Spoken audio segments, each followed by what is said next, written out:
Assalamualaikum warahmatullahi wabarakatuh. Kembali lagi di channelnya Petani Belusukan.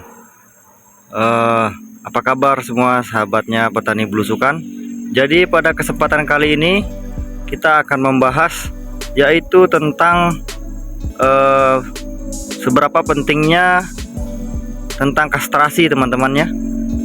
Oke, jadi kita akan melihat contoh pohon yang selalu kita melakukan kastrasi. Jadi sebelum kita lanjut untuk menjelaskan sedikit pengetahuan, silahkan teman-teman yang baru menemukan channel Petani Belusukan untuk mensubscribe, selalu mendukung channel ini agar terus berkembang. Lanjut saja, kita akan membahas tentang kastrasi. Jadi ini teman-teman ya, ini adalah pohon yang selalu kita kastrasi. Ini contohnya ya, dan itu sana juga sama ya, sama besarnya sawitnya, itu lagi di bawah.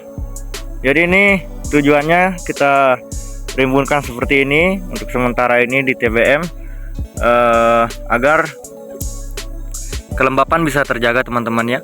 Jadi ini piringannya sudah tumbuh lagi rumputnya, sudah kita melakukan penyemprotan tapi menggunakan dengan racun kontak atau pembakar ya, bukan racun akar. Takutnya nanti mengganggu untuk perkembangan sawitnya ini jika kita melakukan penyemprotan gulmanya ini menggunakan racun akar teman-teman ya. Oke, lanjut lagi. Ini adalah pohon yang selalu kita kastrasi dan pohon-pohon yang lain juga. Jadi seperti ini contohnya teman-teman ya. Ini masih ada.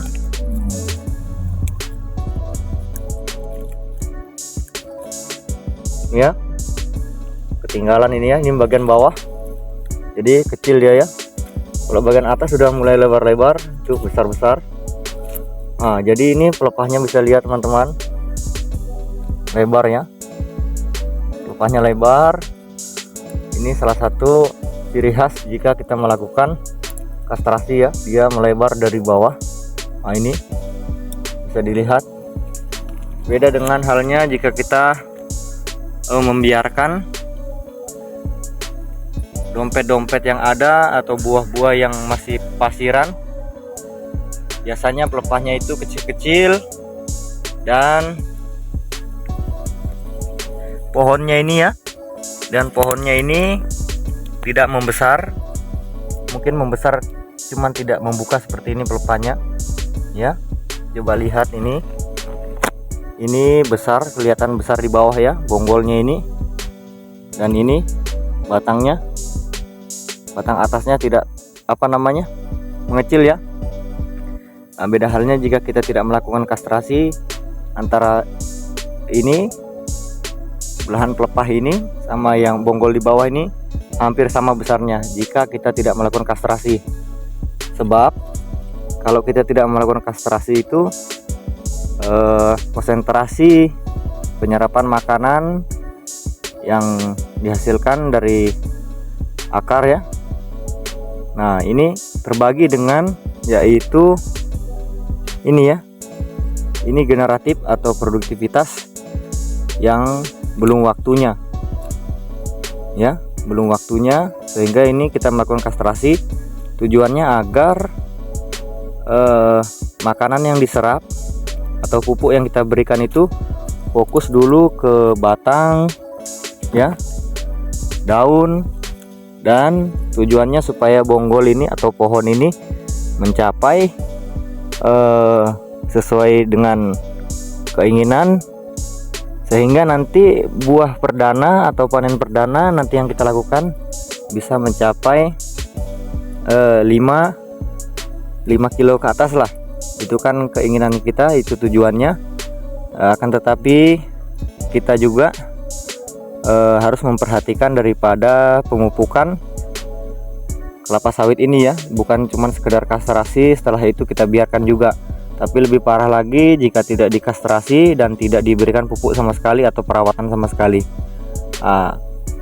Dan misalnya ini teman-temannya, kita juga membiarkan buahnya ini jadi atau bunganya ini kita biarkan Ada juga sebagian yang berpendapat cuman ini tidak ada masalah teman-temannya, cuman ini edukasi.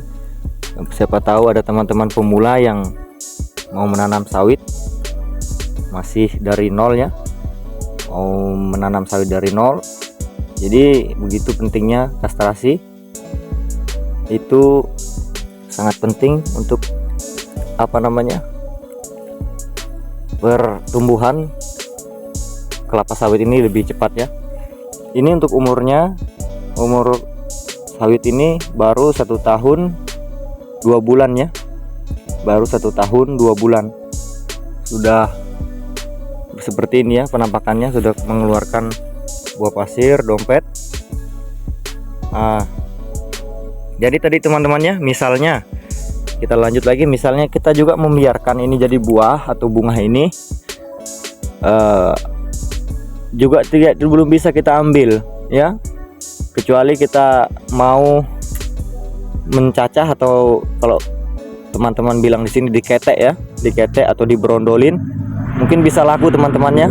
Tapi kebanyakan di sini petani cuman membiarkan begitu saja, jadi kan kasihan pohon sawitnya, kita juga tidak untung, pohon sawitnya juga kasihan ya, jadinya terhambat perkembangannya, untuk perkembangannya. Jadi teman-teman, kira untuk kastrasi ini sangatlah penting ya dalam hal menanam pohon kelapa sawit ini, agar hasil yang nanti kelapa sawit ini yang dihasilkan buahnya sesuai dengan keinginan kita ya.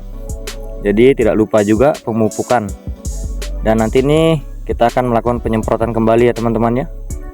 Ini bekas sudah saya semprot ini ya, karena kalau yang tidak disemprot itu seperti ini tuh parah sekali tuh ya. Ini tujuannya supaya nanti lembab dulu, untuk mengantisipasi, karena ini di gunung-gunung teman-teman ya. Ini kebun saya kebetulan di lereng-lereng, agak gunung-gunung sedikit, cuman tidak terlalu menukik ya. Jadi itu tujuannya, gulma ini kita biarkan untuk yang di tengah-tengahnya, cukup piringannya ya. Jadi piringannya nanti sudah waktunya lagi nih, karena sudah 2 bulan yang lalu kita semprot, kita mau semprot lagi, dan setelah semprot nanti kita akan melakukan pemupukan. Baiklah teman-teman, saya mohon maaf atas segala kekurangan. Salam pemula. Semoga video ini bermanfaat. Saya ucapkan terima kasih banyak. Wassalamualaikum warahmatullahi wabarakatuh.